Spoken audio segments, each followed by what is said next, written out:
The question I get the most when I do my Horizon Forbidden West speedruns is what my weapons are, since I'm able to destroy machines so quickly. So in this video I will go over everything in my loadout that I use for ultra hard speedruns.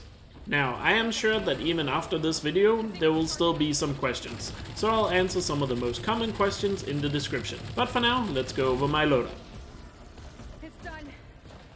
Now let's start off by talking about the outfits, because believe it or not, they are actually the most important part of the speedrun setup, at least if you ask me. And we are starting off here by talking about the Tenakth Vanquisher, which is the outfit we use for pretty much the entire run with the exception of 2 quests. Now the most important thing you should pay attention to when we look at these outfits is actually the skills and the weaves. This is because they provide various bonuses that we take full advantage of in the speedrun. As for the defensive stats of the outfit, they don't really matter all that much in the context of a speedrun, so I won't really focus on them. So now let's look at the weaves. The weaves I use on this outfit is Stamina Regen and Weapon Stamina Plus. This allows my stamina to regen faster and allow me to have as much of it as possible. This is because in the run, basically every time we fire a weapon, we use weapon techniques, and those use up stamina. So it's just really nice to have as much of it as possible and have it regen fast, especially on my primary outfit. Now let's take a look at the most important skills we have on the Tenakth Vanquisher, because these are the reason why it's our primary outfit in the run.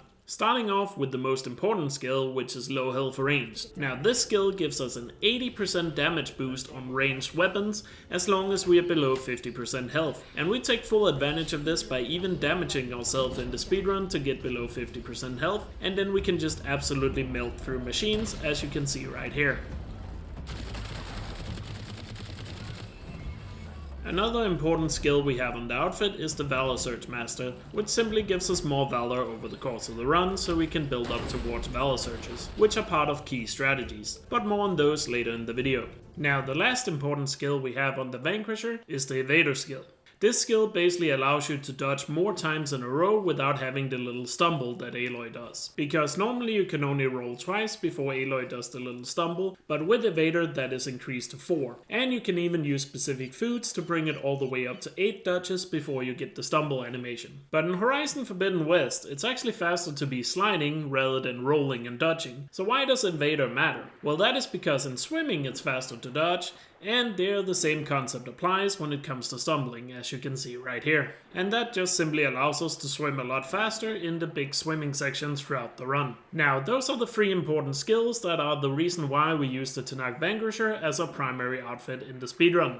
Now let's go over the next outfit that I use in the speedrun, which brings us to the Carja Stalker Elite outfit. This outfit is used on the quest called Cradle of Echoes, because if you look at the skills, it's really good at placing down traps. And we are gonna take full advantage of this, because after we find Beta on the quest, we have a little bit of a time before the Spectre spawns, which we are then gonna use to place down a lot of traps exactly where it's gonna appear.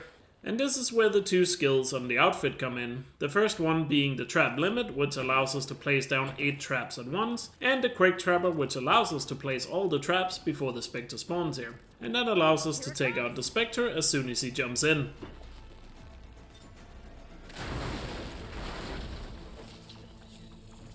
Now, as for the weaves I use on the outfit, those are mainly for the second Spectre in the quest. I use the low health range to get the low damage boost in order to take out the Spectre quickly. As for the low health defense, that one is just used in case I get hit by the second Spectre here, so there's less chance of me dying. Now the last outfit I use in the run is Sobeck's Raiment, or as I like to call it, the business pajamas. This outfit we are forced to wear while we are inside Thebes on the quest called Pharaoh's Tomb. But luckily enough it does have some pretty decent skills, as it has Valor Surge Master and the 2 stamina skills, so it's pretty solid for speedruns even though we are forced to wear it. Now as for the weaves I have on the outfit, I use low health ranged, as I'm sure you have caught on by now. It's a pretty good skill because it allows us to use it on the 2 corruptors here, once again taking advantage of the low health in order to get extra damage on them while using the Boltblaster.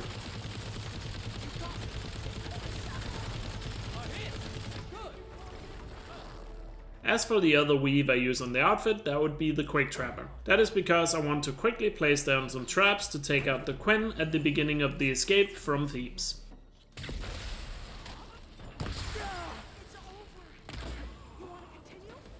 Now, let's finally talk about the weapons I use in the speedrun, and let's start out here with the Sharpshot Bow. I use the Ivry's Downfall Sharpshot Bow as it's the best in the game in my opinion. This is mainly because it has the elite precision arrows which just pack a lot of punch behind them, as well as also it has the perk of concentration damage, which is a really nice help to get that slightly extra damage when you need it. As for the modifications or coils I use on this bow, I use 4 long range damage coils, which gives me a damage boost of 25% as long as I'm more than 30 meters away from my target, and I also use a reload speed so I can shoot faster.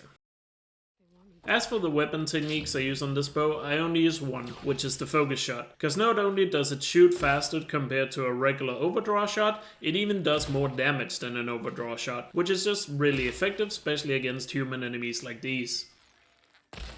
The focus shot technique is also really good because it can be used while you're riding a mount, so you can combine it with the skill that gives you a damage boost while riding, which we take advantage of here in the fight where we're getting the parts for the diving mask. Now, the next weapon I use is the Spike Thrower, and I particularly like to use the Sky Killer version because it has the perks of draw speed and reload speed, which just makes it a lot faster to use. In case you're wondering why I'm not using the other Spike Thrower there is in the game that actually does more damage than this one, it's because even though it does more damage, it will not make a 2-shot become a 1-shot, and therefore doesn't actually save any time in the speedrun, so that is why draw speed and reload speed is preferred over the extra damage, because it simply won't change the amount of shots I have to do. As for the modifications I use on my Spike Thrower, I use 5 explosive damage coils, all at 12%.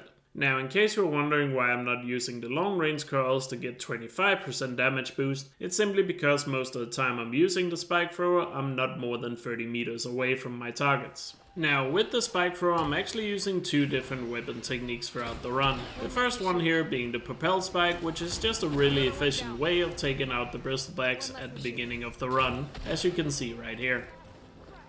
Another one down. Now, the other weapon technique we use for the Spike Thrower is the Spike Trap, which allows you to throw down a spike that acts as a trap. Now, even though it's supposed to be placed as a trap and get enemies walking on a set path, in the speedrun we also use it to throw it directly at enemies because it simply just packs a good punch. Now, for the next weapon we have the Tears of the Land Guard, which is one of the 2 hunter bows that I use on the run. This weapon isn't too important as I only use it in the Eric fight in Latopolis. So for the modifications I just have 3 impact damage coils in order to increase the damage a little bit, and then I have a reload speed and a draw speed on it in order to make it shoot a little bit faster. Now, the reason why we need that little bit of extra damage is to take out these red rings during the fight here in Latopolis, because the red wings might not be a 1-shot unless you have that little bit of extra damage when you're playing on ultra hard difficulty. And the reason why I'm not just using a Sharpshot Bow in this fight is because in the second phase of the fight, when you have to shoot the stem down, you need that speed on the bow to do it fast enough without getting hit by Eric. Now, the other hunter bow I use on the run, which is the Sun Scout, I use quite a bit more in the run, as this is my primary weapon for freezing enemies. And since I only use this bow to freeze enemies, all the 5 modifications I have on it are all 15% freeze coils. And the reason why I don't have any other coils on it is simply because I don't need the reload speed, because this bow already reloads pretty fast, and for the most part I can reload it during downtime in the speedrun. And we do need to reload it because we use the weapon technique in the speedrun called the triple nudge. This allows us to fire 3 arrows at once, and then we can freeze even the biggest machines in just 1 shot. And once they're in the frozen state, they take a lot more damage from other weapons, such as the Boltblaster, as you can see right here.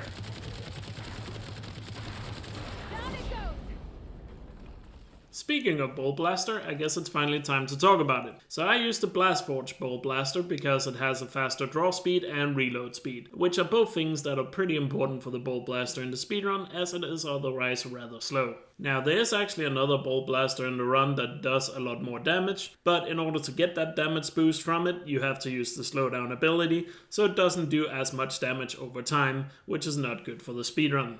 As for the coils I use on the weapon, I use all long range damage coils, which again give 25% damage boost if you're more than 30 meters away. And that can actually be a little bit tricky because the Boltblaster has a range of about 40 meters, so you need to be in that sweet spot between 30 and 40 meters to take full advantage of the Boltblaster. So in the speedrun it's very important to know exactly where that sweet spot is so you get the maximum damage out of it. And every time we use this Boltblaster in the run, we use the weapon technique known as Sustained Burst, which basically turns it into a machine gun so we can do a ton of damage in no time, which combines really well with the freeze as you have already seen. But there's actually one part of the run where we don't use the Sustained Burst and simply use a regular shot, but that will make more sense to talk about that a little bit later in the video. Now let's talk about the Blastsling I use in the speedrun. I use the one called Legacy's Reach because it has a really high explosive damage stat. As for the modifications I use on the sling, I use 4 explosive damage coils in order to maximize the damage I get out of it, and I use 1 draw speed simply to allow it to shoot faster.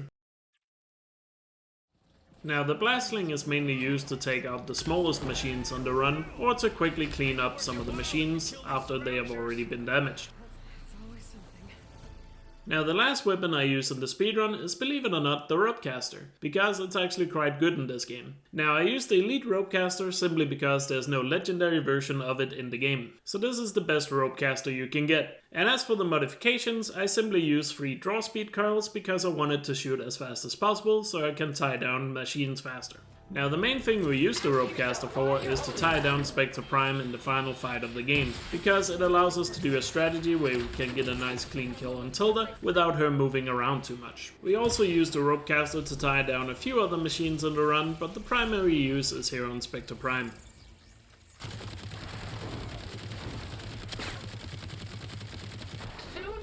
Now let's have a look at the skills I use in the speedrun. I already talked about all the techniques while we went over the weapons, so I won't cover them again. But if you look at my skill trees here, you'll notice that I haven't learned all the weapon techniques. The reason for this is that when you use the weapon wheel, you can't accidentally switch to a weapon technique if you have not learned it. So in order to avoid the accidents, I simply only learned the weapon techniques that I actually use on the run, and it makes it easier to switch between weapon techniques while on the fly. So now let's go over the Valor Surges we use in the speedrun. Now the first one we use is the Radial Blast, which allows us to get a big explosion on Regala's champion at the end of the embassy fight to take him out quickly without having to worry about his annoying shield.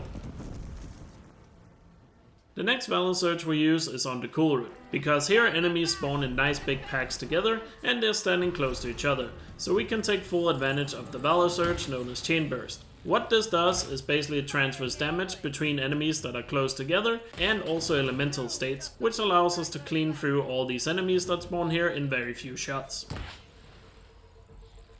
The weapons along the side. Use them.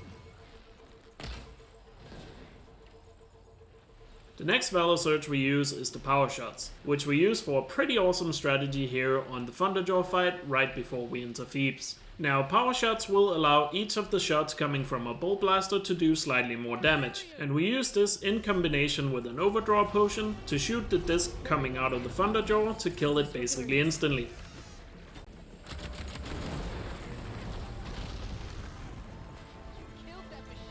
The next Valor Surge we use is in the beginning of Gemini, where we use Elemental Fury in order to give ourselves a boost to our freeze, because otherwise we won't be able to freeze this behemoth in one shot and finish it off with the Boltblaster.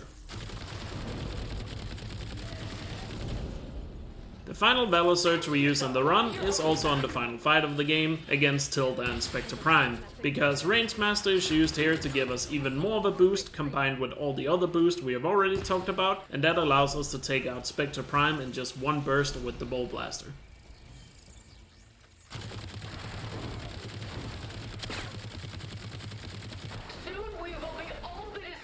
Now let's have a look at the items I have in my toolbar while I do my speedruns. Obviously I have the 2 mount calls because we use both of them throughout the run. I should also mention that I only have items in my toolbar that I need for the speedrun, so I don't waste my time scrolling through things I don't need. Now the thing we use the most from our toolbar is the large stamina potion, which we use to quickly drink so we can fill up our stamina bar when we don't have time to wait for the regen, because we use quite a lot of stamina throughout the run, as you'll probably realize from all the weapon techniques. And as I mentioned earlier when we talked about the power shot Valor Surge, we use an overdraw potion in our strategy to instantly kill the Thunderjaw here. And as you also saw earlier in this video, we use the elite acid traps to instantly kill the Spectre as soon as it jumps in here while we are rescuing Beta. And the reason for it being acid traps is that they are just really effective against the Spectre.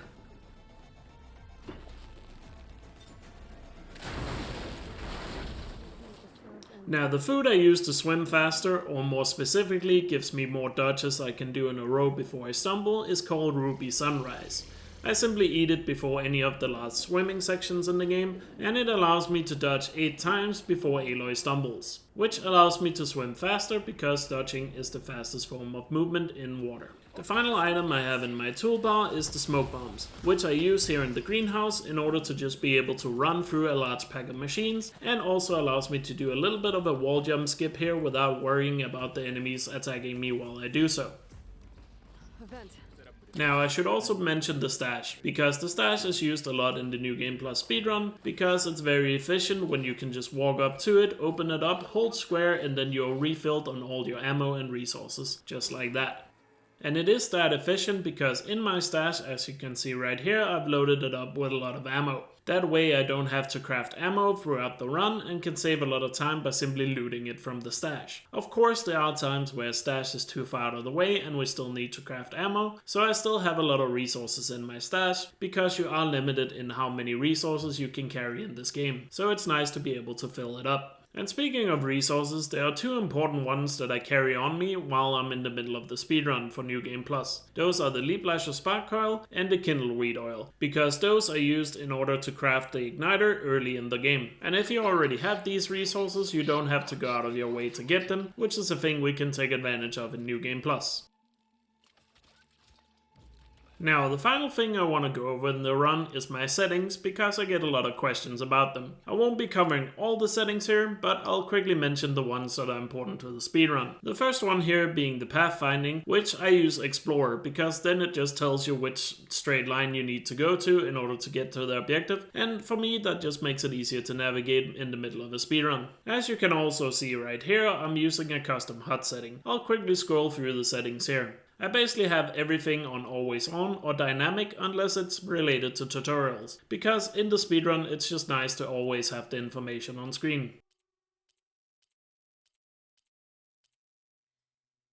The next setting that is important is the standby screen mode. You want to have that set to immediate, because otherwise you have to press the X button at the end of a loading screen. But when it's immediate, you don't have to press anything, the loading screen just ends automatically, and that saves you a lot of time in the run. Also making sure that you have your weapon wheel slowdown set to none will also save you some good amount of time. That way you can swap between weapons without the game slowing down. You can also save time by turning off pickup animations, and that should be fairly obvious why. Now at the very bottom of the general settings page, you will find the show headpiece option. This is something people always ask me about, how I'm able to play without any helmets on Aloy. Well, if you set it to off, Aloy will not wear any of the helmets on the outfits, and I prefer to have them off because on most of the outfits I think Aloy looks better without the helmet. And if you're wondering which sensitivity I use whenever I do speedruns, I just use the default option, which is 50% on both axes, which is also the same sensitivity I use in Zero Dawn, in case you're wondering. Now I have weapon quick swap turned on because I use this quite a lot throughout the entire run, as it's just the easiest way to swap between 2 weapons in the middle of combat. I also play with subtitles on during my speedruns because it's a good visual indicator, because there are certain times in the run where you want to do a specific task as soon as the text appears on screen.